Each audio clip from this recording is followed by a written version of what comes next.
A grande peculiaridade dos seres humanos em relação aos outros animais é que somos os únicos capazes de construir conceitos e criar algo concreto a partir de uma ideia, de um plano ou projeto.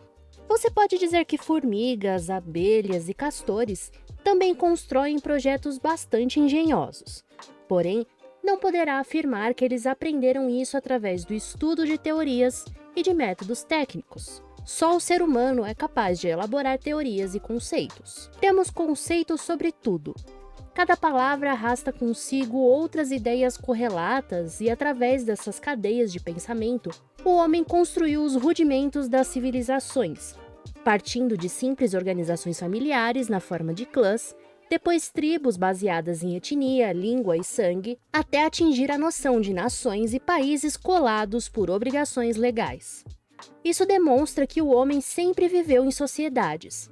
E a própria palavra sociedade parte de um conceito, e com o uso e o tempo, passou a ter muitas definições e teorias atrás de si, praticamente ganhando vida própria. Até o século XVIII, a palavra sociedade era usada naturalmente para estudos com fins antropológicos e históricos, bem ao gosto do positivismo científico já reinante na época.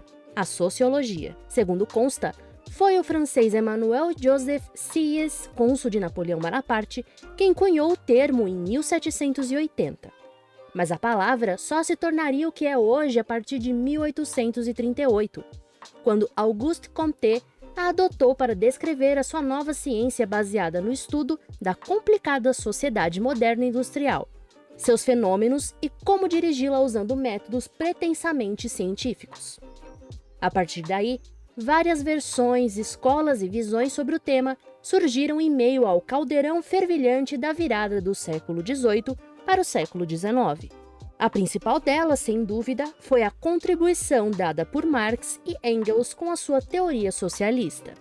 Após décadas de debates, estudos e teorias sobre o tema, em que escolas de pensamento como as expostas por Max Weber e Emile Durkheim, que propõem integração entre as instituições, e outras mais radicais à esquerda, como escolas marxistas e anarquistas, que propõem o conflito e a ruptura com as instituições, ajudaram a fixar a palavra sociedade como objeto e alvo principal do seu estudo, um fim em si mesma. As palavras sociedade e social passaram a soar como um canto da sereia, levando as pessoas a enxergarem ambas como algo bem diferente do que são na realidade.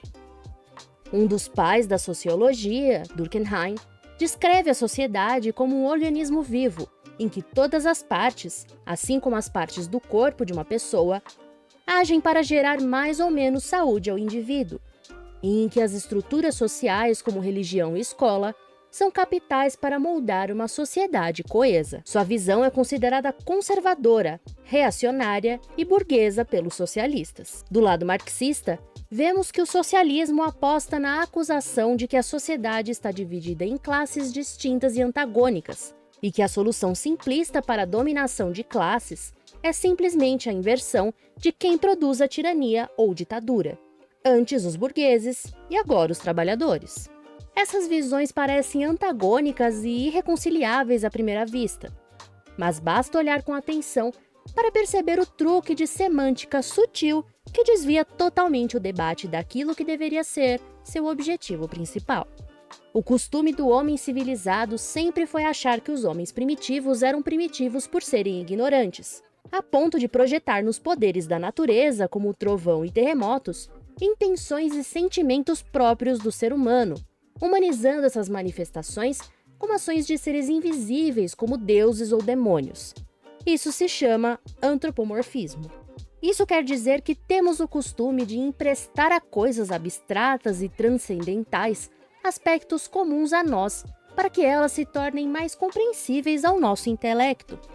Por isso, a humanidade pintou as divindades semelhantes aos seres humanos. Assim, o Zeus grego ou Deus católico sempre são apresentados como um respeitável senhor de barba, ou, se preferir outro tipo de deus, talvez sirva Ganesha com sua cor rosa super alto astral. Até para o moderninho tipo vegano e ecológico, a ideia contida na palavra Gaia transmite a ideia de uma personalidade feminina viva, transcendental e sagrada. Não precisamos ir muito longe para ver que o ser humano faz isso quase que automaticamente, de modo inconsciente. E como disse um dos primeiros filósofos gregos, Tales de Mileto, tudo está cheio de deuses. Nossa psique parece preparada para emprestar qualidades humanas a tudo que nomeamos e atribuir vida própria a conceitos abstratos. Esse tema foi bem explorado por Neil Gaiman no livro American Gods, que virou série da Amazon e que traz um embate entre os deuses antigos, identificados com os poderes da natureza, e os novos deuses, que são produtos gerados pela sociedade moderna e alçados à categoria de divindades que disputam o poder com os deuses antigos da natureza. Dessa forma, novos deuses como a internet, a pornografia e a política ganham uma existência própria e passam de criação humana a senhores dos desejos humanos. Estranha aproximação com a realidade porque fazemos isso inconscientemente o tempo todo. Criamos coisas e conceitos dos quais nos tornamos dependentes depois. Não poderia ser diferente com a palavra sociedade, teorizada, discutida, adornada, romantizada e idealizada por milhões de pessoas, e que hoje em dia é uma chave que gira em qualquer fechadura. Ao ser usada de forma universal e genérica para abranger o maior número de fenômenos possíveis, esquecemos que ela se refere, no fim das contas, ao indivíduo que forma essa sociedade. Esse é o pequeno truque semântico da sociologia e do socialismo. Transferir a nossa atenção de algo que existe na sociedade concreta, ou seja, seres humanos, para algo que só existe como conceito, que é sociedade. Dessa forma, todos os programas e teorias sociais são elaborados em cima dessa palavra mágica que representa igualmente a todos os seres humanos diferentes que dentro dela habitam. O ser humano é despersonalizado e tornado só mais um entre a massa sem rosto da sociedade. No curso da última pandemia, algumas eminências afirmavam que a sociedade humana nunca mais seria a mesma e que a sociedade precisava de mudanças urgentes. Ao ouvir essas palavras, nossos ouvidos embotados com o uso contínuo e sistemático desse vocábulo podem deixar de notar o que essas falas revelam na verdade. Que para tais pessoas, à frente de governos nacionais e detentoras de altos cargos em organizações internacionais como OMS e ONU, não existem sociedades humanas, no plural, mas uma única sociedade global que deve existir sob a mesma cultura, leis e valores. Não se fala mais em povos, culturas, países ou nações. Tudo isso foi simplificado pelo termo genérico sociedade. Algo bastante ao gosto do método científico ao qual tanto a sociologia e o socialismo dizem seguir à risca: reduzir tudo a um objeto. Afinal, tudo se resume na dialética marxista alçada à categoria de estudo científico, tanto na luta de classes descrita por Marx quanto na teoria sociológica de Comte. Toda e qualquer sociedade surgida, em qualquer momento da história, exibe os mesmos sintomas, as mesmas leis. Se estão sujeitas às mesmas leis, resta às sociedades serem transformadas e levadas a um grau de aperfeiçoamento e progresso por programas de engenharia social promovidos pelos governos centrais. Essa visão pseudocientífica definiu os debates em torno do tema desde o século XIX, e isso equivale a dizer que aqueles que possuem uma visão socialista derivada do marxismo e do positivismo definiram os termos do debate. Schopenhauer adverte que nunca devemos deixar o adversário definir os termos de um debate se quisermos ter a esperança de vencer os seus argumentos, pois estaremos combatendo dentro do território definido pelo inimigo, onde ele possui clara vantagem. De modo semelhante, Sun Tzu disse em A Arte da Guerra para nunca deixarmos o inimigo definir o território onde irá se desenrolar a luta. Ao fazer com que tudo gire em torno desse termo, os engenheiros sociais positivistas ou socialistas desviaram a atenção de todos da questão central, que é o direito natural do ser humano individual, soberano e livre. Todas as ideias liberais e iluministas que revolucionaram o mundo a partir do século XVIII tinham por premissa original libertar o homem do jugo do poder absoluto dos reis e do clero e declará-lo livre e possuindo direitos naturais e inalienáveis. Contudo, com o passar do tempo, essa bússola orientadora se perdeu e foi trocada por leis que buscam uma sociedade ideal de modo genérico. As legislações não têm por objetivo unicamente garantir os direitos naturais do indivíduo, mas, principalmente, garantir o funcionamento da burocracia estatal para o bem geral da sociedade, um organismo artificial que se sobrepõe ao direito individual das pessoas que a compõem.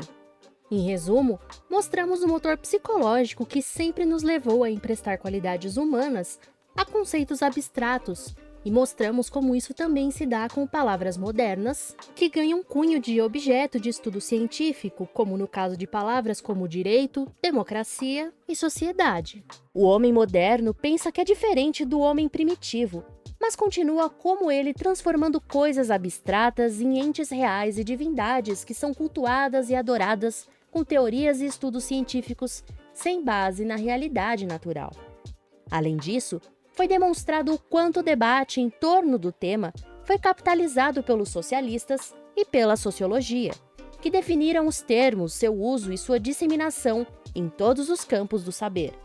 Resta dizer que qualquer filosofia, teoria ou sistema que não parta do indivíduo em si, do homem e suas aspirações naturais, mas de concepções genéricas e abstratas, vai cometer o mesmo erro de despersonalizá-lo e desumanizá-lo, porque o centro dessa busca está do lado de fora, num esquema particular, num sistema, num caixote genérico construído para esse fim.